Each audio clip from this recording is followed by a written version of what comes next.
Okay, quick question. What's the laziest animal you can think of? I'll give you a second. Did you say sloth? Because, yeah. Same. Sloths are basically nature's way of saying, you know what? Let's just not. They sleep up to 20 hours a day. They move so slowly that algae literally grows on their fur. Algae. On a living animal. Because it's not moving enough to shake it off. These are not exactly the creatures you'd expect to be conquering new environments. And yet, millions of years ago, one branch of the sloth family looked at the ocean, the vast, cold, predator-filled ocean, and apparently said, yeah, that looks good. Let's go there. And they did. Meet Thalassocnus, the marine sloth, possibly the most confusing animal to ever exist. A creature so bizarre, so utterly against the rules of biology, that when scientists first found its bones, they genuinely weren't sure what they were looking at. A sloth that swam in the ocean like a seal, but make it sloth. And today, we're going to talk about everything, how it happened, what this thing actually looked like, how it survived, what it ate, what tried to eat ET, and ultimately, why something this strange and this successful eventually disappeared from the face of the earth. Because the story of Thalassocnus isn't just the story of a weird animal, it's the story of what happens when evolution goes completely off script. Now, before we get into the ocean swimming madness, we need to talk about what sloths actually are, because I think most people massively underestimate just how weird these animals already are before we even get to the aquatic stuff. Modern sloths belong to a group called Pilosa, which also includes anteaters, which honestly tracks because both of those animals feel like they were designed by someone who lost a bet. There are two main types alive today, two-toed sloths and three-toed sloths. And despite looking almost identical, they're actually not that closely related, which is a fun little reminder that evolution loves to mess with us. Now, here's the thing about modern sloths that most people don't know. They are genuinely, legitimately, objectively bizarre animals. Their muscles are only about 30% of their body weight, compared to around 45% for most mammals. This is why they're so slow. They literally don't have the muscle mass to move faster. But here's the genius of it. Because they move so slowly, they barely need any energy. A sloth can survive on a diet of leaves, one of the least nutritious foods on the planet, because it barely burns any calories. It's basically the animal equivalent of someone who never leaves their couch and somehow never gains weight. They also hang upside down so often that their organs have actually shifted position in their bodies. Their liver, stomach, and other organs are attached to their ribcage so they don't crush their lungs when hanging inverted. They essentially have a modified internal layout specifically for upside-down living. Oh, and they can rotate their heads almost 270 degrees. Which sounds cool until you realize it's just because their neck vertebrae evolved differently to make upside-down hanging easier. And perhaps most impressively, sloths are actually surprisingly good swimmers. Modern sloths, the lazy ones. If you throw a modern sloth in water, it can actually swim reasonably well using a kind of front crawl motion with its long arms. Which, and I promise this will make sense in a moment, is actually a very important piece of context for what's coming. Now, to understand Thalassocnus, we need to go back further, way further, because modern tree sloths, they're actually the weird ones, the outliers, the miniaturized survivors of a group that was once absolutely enormous and dominated large parts of the Americas. I'm talking about ground sloths. These were not cute little tree-hanging creatures. These were monsters.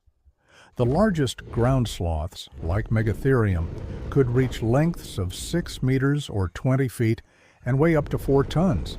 That's the size of an elephant. An elephant-sized sloth, with claws the size of swords that they used to tear up trees and possibly defend themselves from predators. And the ground sloth family was incredibly diverse, with dozens of different species ranging from small dog-sized animals all the way up to those elephant-sized giants living in forests, grasslands, deserts, and apparently, spoiler alert, the ocean. Now ground sloths evolved in South America. For tens of millions of years, South America was an island continent, completely cut off from North America. And during that isolation, the ground sloths diversified wildly. They filled niches that in other parts of the world were occupied by horses, rhinos, elephants, and giant bears. South America was basically running its own separate evolutionary experiment, and the results were absolutely insane. It was from this diverse South American ground sloth family that one particular lineage, around 8 to 9 million years ago, decided to do something that no other sloth before or since has ever done. It went to the beach, and then it went into the water, and then it just kept going. Thalassocnus, whose name literally translates to sea sloth, is one of the most unique mammals ever discovered. Full stop. Not just unique among sloths, unique among all mammals, because while plenty of land mammals have returned to the sea over evolutionary history, think whales, seals, manatees, none of them were sloths. Until this one. The fossils of Thalassocnus were first discovered in the Pisco Formation in Peru, a remarkable fossil site along the Pacific coast of South America that has preserved an incredible snapshot of ancient coastal life. And when scientists first started analyzing these bones, they found something immediately strange. This was clearly a ground sloth. The overall body plan, the claws, the basic skeletal structure, unmistakably sloth. But the details were all wrong, or rather, they were all adapted for water. Let's start with the bones themselves. The bones of Thalassocnus were unusually dense and heavy, a condition called pachyostosis. Now, this might sound like a disadvantage, and on land it would be. Heavy bones mean more energy required to move. But in water? Dense bones act as ballast. They make it easier to stay submerged without bobbing back up to the surface. This is the exact same adaptation seen in manatees and hippos, both of which spend significant time submerged.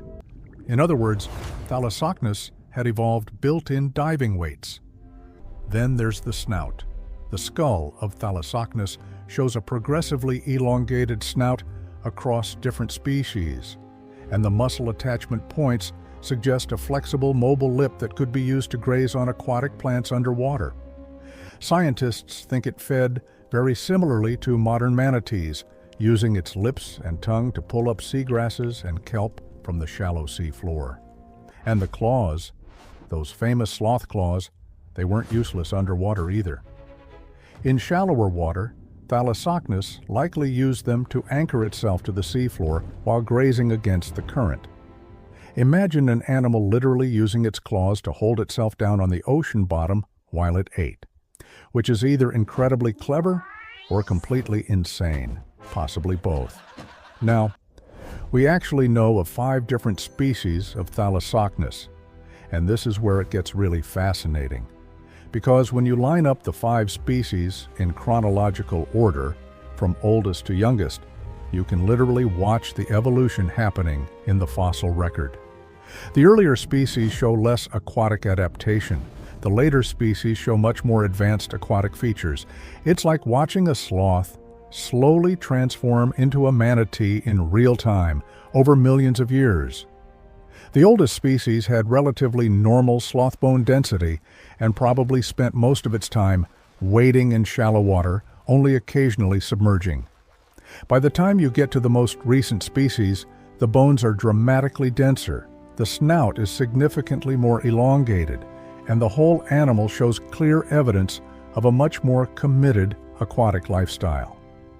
This is evolution documented step by step in the fossil record, and it's genuinely remarkable. In terms of size, Thalassocnus was roughly the size of a large modern bear, maybe 250 to 300 kilograms, or around 500 to 650 pounds, and it lived along the Pacific coast of South America for approximately 8 million years. 8 million years. To put that in perspective, the entire human genus has only existed for about 2.5 million years. Thalassocnus was doing its weird aquatic sloth thing for more than 3 times longer than humans have existed in any form. Now let's talk about the world Thalassocnus actually lived in, because the ancient Pacific coast of South America was not exactly a quiet neighborhood. There were giant sharks. We're not talking great whites. We're talking megalodon, the largest shark to ever live, potentially reaching lengths of 15 to 20 meters or 50 to 65 feet. And yes, megalodon fossils have been found in the same formation as Thalassocnus, which means our slow, heavy, kelp-munching sloth was sharing the ocean with the largest predatory fish in Earth's history. There were also massive sperm whales, ancient relatives of modern sperm whales, but potentially even more aggressive.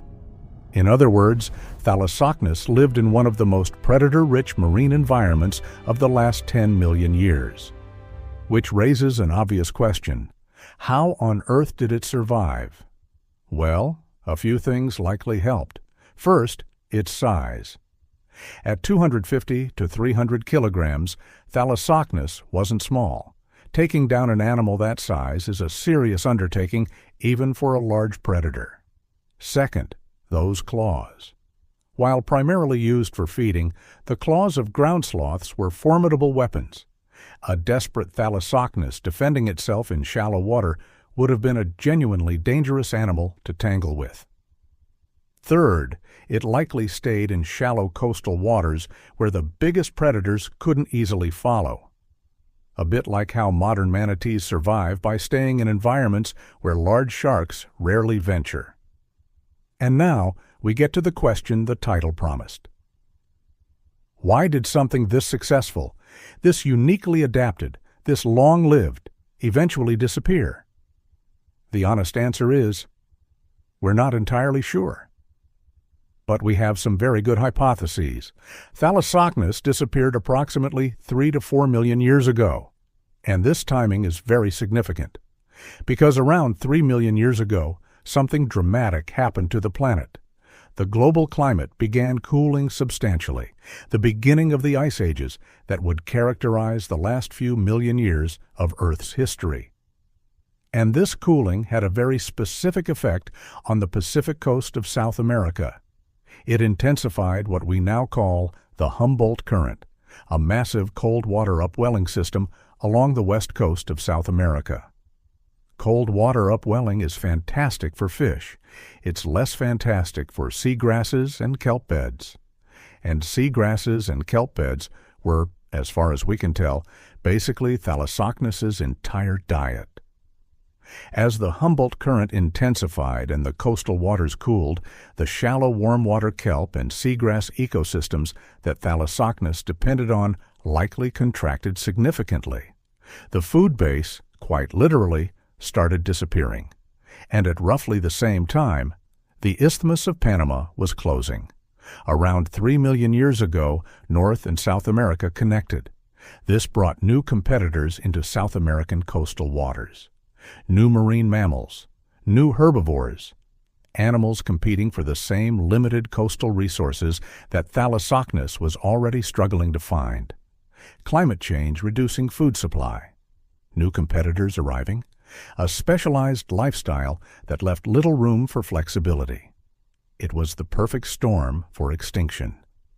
8 million years of aquatic sloth evolution. Gone. Now I want to zoom out for a second, because the story of Thalassocnus tells us something really profound about evolution. We tend to think of evolution as moving in one direction. Fish became land animals stayed land animals, the categories feel fixed. But Thalassocnus proves that evolution doesn't care about categories. If there's a resource available and a lineage happens to have the right raw material to exploit it, evolution will find a way. even if that means turning a lazy, tree-dwelling sloth into an ocean diver. The extinction of Thalassocnus is a reminder that even the most successful evolutionary experiments are ultimately at the mercy of environmental change. A lifestyle perfectly tuned to one set of conditions can become a liability when those conditions shift. Thalassocnus didn't go extinct because it was poorly designed. It went extinct because the world it was designed for stopped existing. So there you have it. Thalassocnus, the marine sloth, the animal that by every expectation shouldn't exist, a creature that took the sloth body plan, already one of the strangest in the mammal world, and somehow adapted it for life in the ocean. That dove for kelp alongside megalodon. That anchored itself to the seafloor with claws evolved for climbing trees. That spent 8 million years doing something no sloth before or since has ever attempted. And then, when the cold waters came and the kelp bed shrank and the competitors arrived, quietly disappeared. Nature doesn't follow rules. It just follows opportunity. Thanks for watching, and until next time.